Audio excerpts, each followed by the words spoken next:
O burnout, muita gente tem esse problema de staff, né? Que agora é síndrome de burnout. Não sei se eu tô Burnout. Isso, burnout.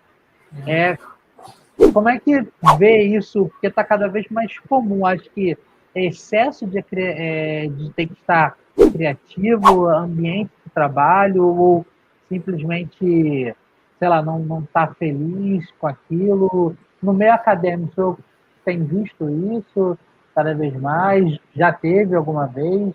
Como lida com esse tipo de situação ali que simplesmente a criatividade some ou dá aquele cansaço exausto, não aguenta mais ver aquilo? A gente já falou que a rota de fuga é ter um hobby, né? Mas e quando você não tem e acontece isso? Ou mesmo com o hobby, né? Experiência? Às vezes o hobby não é suficiente para suprir. Às vezes eu acho que é um pouquinho de overdata, que é quando você não consegue gerenciar tudo que vem a você. E, se me perdoa a expressão, mas às vezes tem que tocar o foda-se em certas coisas, sabe? Assim, não levar tanto a sério tudo. É uma coisa que eu trabalhei no hobby. Por exemplo, eu passei esses 10 dias aí mexendo Jeep, eu nunca tinha mexido em mecânica de carro, não conhecia nada de mecânica de carro. E foi trabalho duro, cara, entendeu? Assim, coisas inusitadas, você tá rachar às vezes um parafuso e você tá naquela, sabe, caramba, esse parafuso tá muito duro, nunca mexi nessa ferramenta e tal. E você começa a pensar e olhar assim para certas coisas que fazem parte do seu cotidiano de trabalho e falar assim, cara, como é que eu me esquentei tanta cabeça com isso? É você, assim, obviamente, valorizar o seu trabalho, porque ele é teu ganha-pão, é aquilo que sustenta, entre outras coisas, o seu hobby, né? Mas não levar a sério tanto alguns problemas os quais você dava muita importância. Porque, assim, se você é competente, se você é resiliente, você vai dar um jeito. Às vezes tem momentos que vão ser muito difíceis. 2020 foi um ano muito difícil. Eu não gosto de usar aquele eufemismo de um ano de desafios. Não, foi difícil. Assim, houve momentos em março que, cara, eu pensei que ia haver uma guerra civil no país, porque assim, as pessoas iam começar a não ter o que comer, iam invadir casas, você ia perder o controle populacional. A gente conversou sobre Só que isso nessa hora também. você tem que pensar o seguinte, cara, você, mesmo acontecendo isso, vai ter que dar um jeito. E aí? E assim, você provavelmente conheceu pessoas de gerações que viveram coisas muito piores. Sobrevivente do Holocausto, sobrevivente da Segunda Guerra, né, sobrevivente da gripe espanhola. As pessoas tendem a reclamar muito da realidade, mas nós vivemos numa época muito melhor do que os nossos antepassados viveram em vários aspectos, quase todos eles. Tá? Não adianta. Essa coisa do saudosismo, né?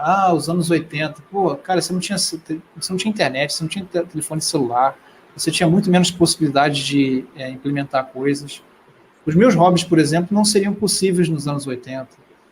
Então, assim, está na hora das pessoas valorizarem um pouco o que essas benesses, esses benefícios gerados pela tecnologia trazem para a gente. Imagina essa pandemia no ano 2000. Mais um bug do milênio. Pensa nessa realidade onde as pessoas têm que se isolar, só que no ano 2000, tá? Onde não tinha muita ferramenta online. Não ia ter conexão, não ia ter encontro. Não ia ter banda para isso. E aí, como é que seria? Né? Então, assim, foi um ano muito ruim? Foi. Mas a gente deu um jeito. Sim, verdade. Então, assim, eu acho que a grande virtude do ser humano e o que destaca ele dos outros animais é essa possibilidade de você se adaptar. Não é força, não é destreza, é a capacidade de você se adaptar aos cenários. É por isso que tem ser humano em tudo quanto é lugar do mundo, né? No lugar mais gelado, no lugar mais quente, porque você vai e se resolve. Então, você não pode entrar em pânico. O pânico é a pior resposta para uma crise, porque no pânico você não pensa, você não raciocina, você não traz o pensamento lógico. Então, sem botar as coisas na cabeça e falar, cara, por mais difícil que seja, existe uma maneira de eu lidar com isso. É verdade, isso aí fica a dica, né? Porque assim, realmente se adaptar se faz necessário em qualquer momento, né? como a gente falou de educação lá no início, eu tenho sempre na minha cabeça que eu queria fazer muito ciência da computação na época, né? E há muitos anos atrás, né? Daí eu, cara, não vou fazer ciência da computação porque, cara, eu vou ter que estudar o resto da vida. A informática está sempre se adaptando. Acabou que eu comecei a fazer engenharia de materiais. Mas hoje, do jeito que a gente vive, não interessa a profissão, aonde você está, porque você tem que todo dia aprender coisas novas, se conhecer também todo dia, se renovar, ter a resiliência necessária para isso. Então, e pensar o seguinte, que não existe mais aquela coisa de você, eu vou escolher uma carreira para minha vida. E se eu quiser mudar de carreira, quiser mudar de profissão, por que não? Existe muito mais possibilidade, alcance para isso hoje do que antigamente, porque, como eu falei, hoje o mundo ele tem muito mais possibilidades do que em qualquer passado nostálgico que eu venha a trazer aqui, anos 90, anos 80. Então, assim, explore isso, mas também não perca tempo, porque, infelizmente, sim, o que acontece hoje é que existe espaço para a inovação, para mentes assim poderosíssimas que trazem inovação, mas também existe espaço para muita idiotice. Então, cabe a você saber navegar aí nesse mar aí, que hora é limpo, hora é sujo, de besteira, para você pensar assim, cara, o que eu vou aproveitar com toda essa informação aí que eu tenho? Eu posso me formar muito bem, eu posso trabalhar outra carreira, posso, enfim, criar outras possibilidades, hobbies, caminhos profissionais diversos, mas eu tenho que investir um tempo ali qualitativo nisso. E aí você tem que pensar, qual o caminho que eu quero seguir? Né? Não tem fórmula, mas assim, e aí retomando aquele assunto, exige sempre compromisso, disciplina, coisas que são competências para todo profissional que deseja ser realizado, não estou falando nem assim, ter sucesso ou fama, mas ser realizado naquilo que ele gosta de fazer. Não tem fórmula porque as pessoas são únicas na sua experiência, na sua disciplina pessoal, mas são quesitos ali que são exigidos para quem quer produzir. Para você ser bem sucedido, para você realizar coisas, você tem que saber produzir. Com certeza. Eu sempre falo que Darwin se aplica muito bem isso.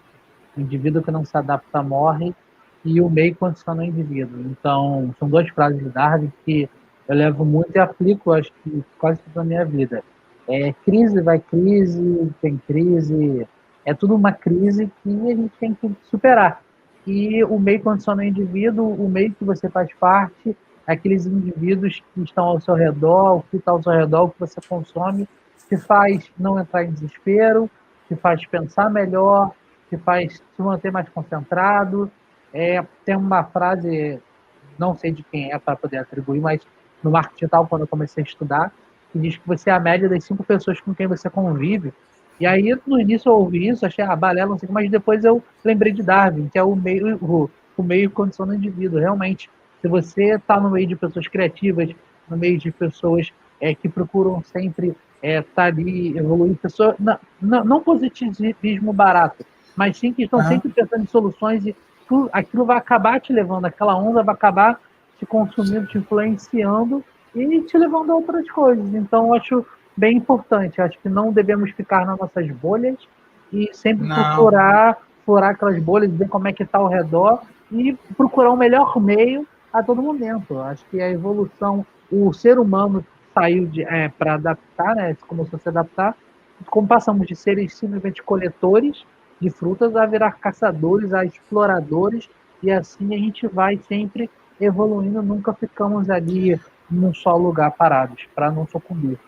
Como você falou de relacionamento, assim, uma expressão que eu gosto muito é o seguinte: você quer ser rei dos cachorros ou cachorro do rei? Às vezes vai ser mais interessante você ser cachorro do rei, porque você vai aprender mais. Ou seja, prefira se envolver com pessoas que vão te ensinar.